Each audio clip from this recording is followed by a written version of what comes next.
70.000 tahun yang lalu, gunung api meletus dengan sangat dahsyat. Letusan ini menghancurkan seluruh badan gunung, serta menyisakan cekungan kaldera yang sangat besar. Gunung Ijen Purba. Letusan gunung ini sangat dahsyat. Kekuatan letusannya lebih besar dari 4 kali lipat letusan Gunung Tambora pada tahun 1815. Kaldera Ijen Purba ini membentang lebih dari 16 km dari Bondowoso hingga Banyuwangi. Kaldera ini menjadi kaldera terbesar di Pulau Jawa dan terbesar ketiga di Indonesia. Setelah meletus, aktivitas vulkanik Gunung Ijen terus berlanjut hingga membentuk 21 gunung api baru. Salah satunya Kawah Ijen, gunung api aktif dengan danau kawah paling asam di dunia. Keindahan Ijen begitu melegenda, salah satunya fenomena Blue Fire yang merupakan satu-satunya di dunia. Selain itu, Ijen diklaim memiliki cadangan belerang terbesar di Indonesia.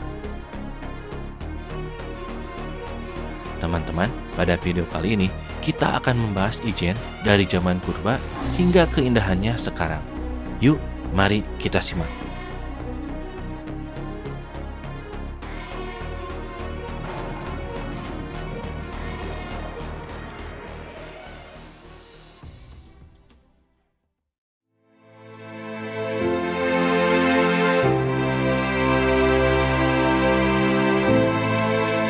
Geopark Ijen ini adalah komplek gunung api yang terletak di 2 kabupaten dan menjadi batas kedua kabupaten tersebut, yaitu Kabupaten Bondowoso dan Banyuwangi, Jawa Timur.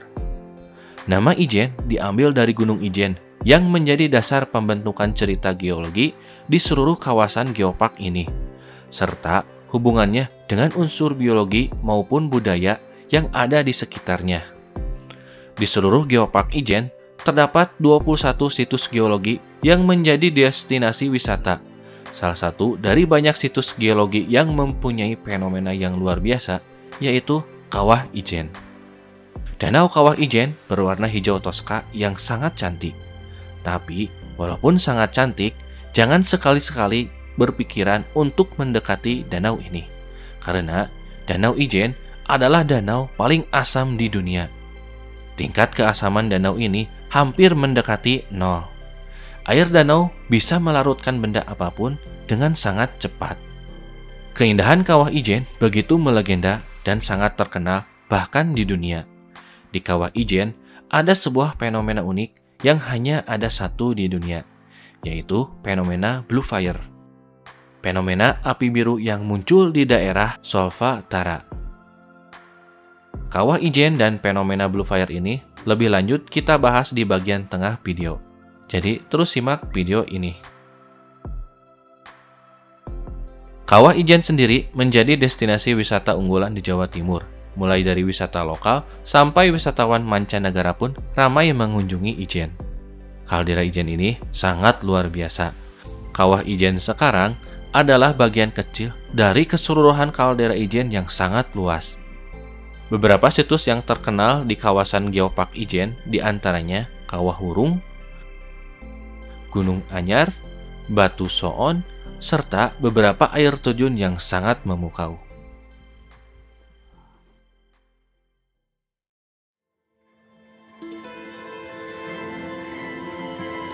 Gunung Ijen ini diperkirakan sudah terbentuk sejak 700.000 tahun yang lalu. Lempeng Indo-Australia yang terus menunjam lempeng Eurasia mengangkat daratan Pulau Jawa lalu menghasilkan dapur magma yang sangat besar. Magma yang berusaha mencari celah keluar di sebelah utara Pulau Jawa mengangkat permukaan di atasnya, melandai dan membentuk sebuah gunung api. Gunung ini kemudian disebut Gunung Kendeng atau lebih dikenal dengan nama Ijen Purba atau disebut juga Ijen Tua. Gunung Ijen Purba ini diperkirakan memiliki tinggi sekitar 3.500 mdpl. Ukuran Gunung Ijen di zaman purba ini sangat besar, lebih besar dari Gunung Tengger pada saat itu. Sekitar 70.000 tahun yang lalu, Gunung Ijen ini meletus dengan sangat dahsyat. Letusan super eksplosif ini melontarkan sekitar 466 km kubik material vulkanik yang dominan menuju arah utara. Ini artinya kekuatan letusan Ijen Purba sangat dahsyat. Lebih dahsyat dari 4 kali lipat letusan Gunung Tambora pada tahun 1815. Letusan Tambora pada tahun 1815 mengeluarkan material vulkanik sebesar 100 km kubik. Letusan Ijen yang sangat dahsyat ini mengosongkan dapur magma di dalam perut gunung, sehingga mengakibatkan keruntuhan badan dan puncak Gunung Ijen Purba, dan mengakibatkan terjadinya depresi kaldera. Kaldera Ijen ini sangat besar, dengan panjang lebih dari 16 km. Kaldera Ijen menjadi kaldera terbesar di Pulau Jawa, dan terbesar ketiga di Indonesia setelah kaldera Toba di Sumatera Utara dan kaldera Tondano di Sulawesi Utara. Kaldera Ijen Purba ini terkadang disebut juga kaldera Kendeng. Setelah letusan yang sangat dahsyat itu, pada periode 60 sampai 50.000 tahun yang lalu, kaldera Ijen Purba ini mulai terisi oleh air, lalu membentuk danau dan rawa-rawa. Danau Purba Ijen inilah yang mengendapkan material vulkanik hasil letusan. Kita masih bisa melihat jejak kaldera ini di sebelah utara, di mana dinding kaldera masih terlihat jelas. Dinding kaldera ini sering disebut juga dinding kaldera Megasari. Berbeda halnya dengan di bagian selatan, di mana bagian tepi kaldera ini terus tumbuh gunung baru yang membuat dinding kaldera menjadi tersamarkan.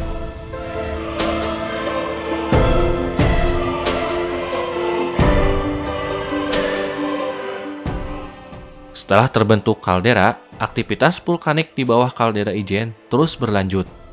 Magma yang bergejolak di bawah terus mencari jalan keluar, menghasilkan puluhan gunung api yang tersebar di seluruh kaldera Ijen Purba. Total sekitar 21 gunung api yang berada di seluruh kawasan kaldera Ijen. Jika kita lihat dalam peta, di bagian selatan kaldera, kita bisa melihat jajaran gunung-gunung stratovolcano yang berjajar dari barat ke timur. Gunung-gunung itu adalah Gunung Suket, Gunung Pendil, Gunung Rante, Gunung Merapi, dan terakhir Gunung Kawah Ijen. Gunung-gunung ini disebut juga gunung tepian kaldera karena terbentuk dan tumbuh di tepian kaldera Ijen di bagian selatan. Diperkirakan, gunung-gunung ini terbentuk secara berurutan dari barat ke timur, hingga terakhir aktivitasnya berakhir di Gunung Kawah Ijen.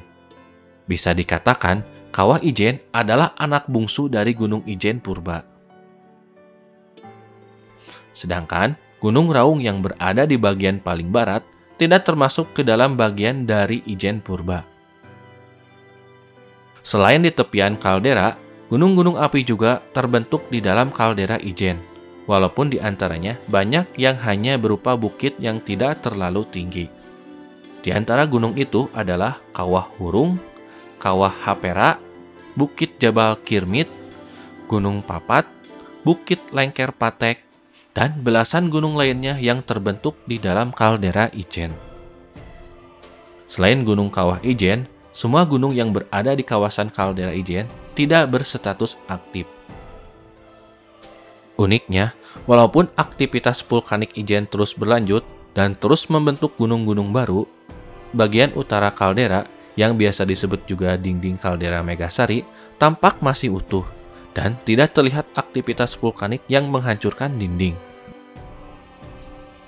Dinding kaldera Megasari ini menjadi warisan yang paling utuh dari Gunung Ijen Purba.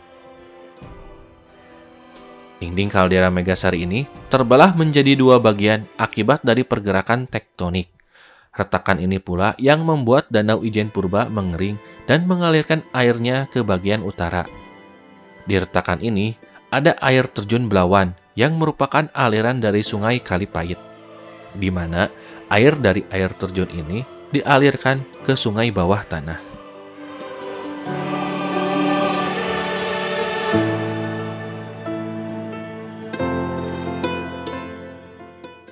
Gunung Ijen menjadi satu-satunya yang berstatus aktif di kawasan Geopark Ijen. Aktivitas vulkanik Kawah Ijen ini sangat tinggi.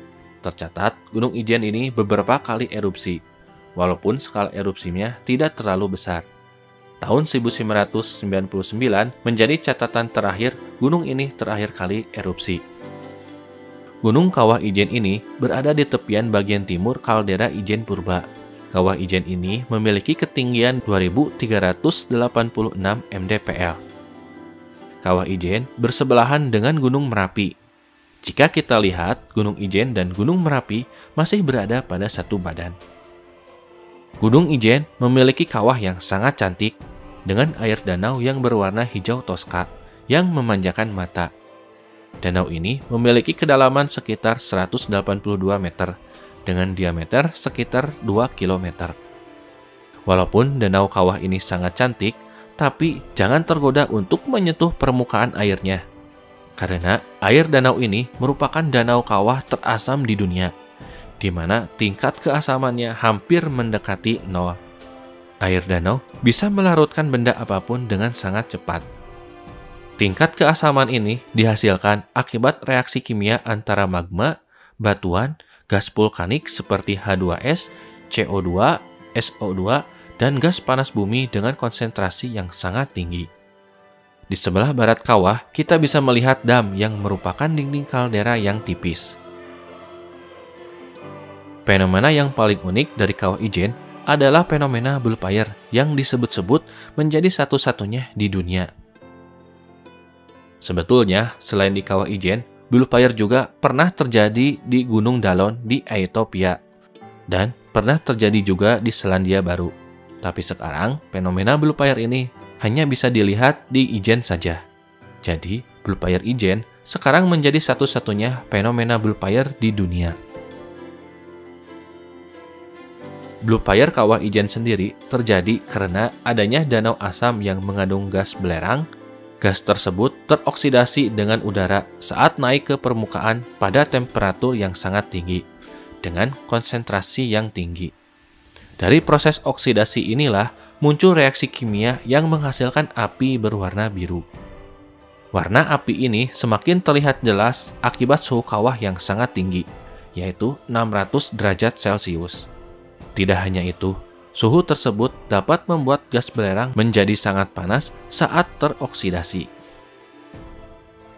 Di sebelah barat Kawah Ijen, ada yang disebut juga Kali Pait, di mana sumber air Kali Pait ini bersumber dari air Danau Ijen. Air sungai ini sangat asam dan bersifat korosif. Dari itu, air sungai ini disebut Kali Pait.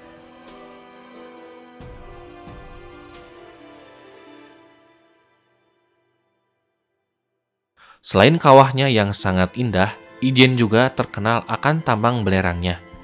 Jumlah cadangan belerang di Gunung Ijen diklaim sebagai cadangan belerang terbesar di Indonesia.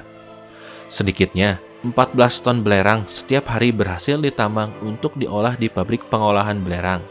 Sampai saat ini, diperkirakan baru sekitar 20% belerang yang berhasil ditambang dari total cadangan belerang Gunung Ijen.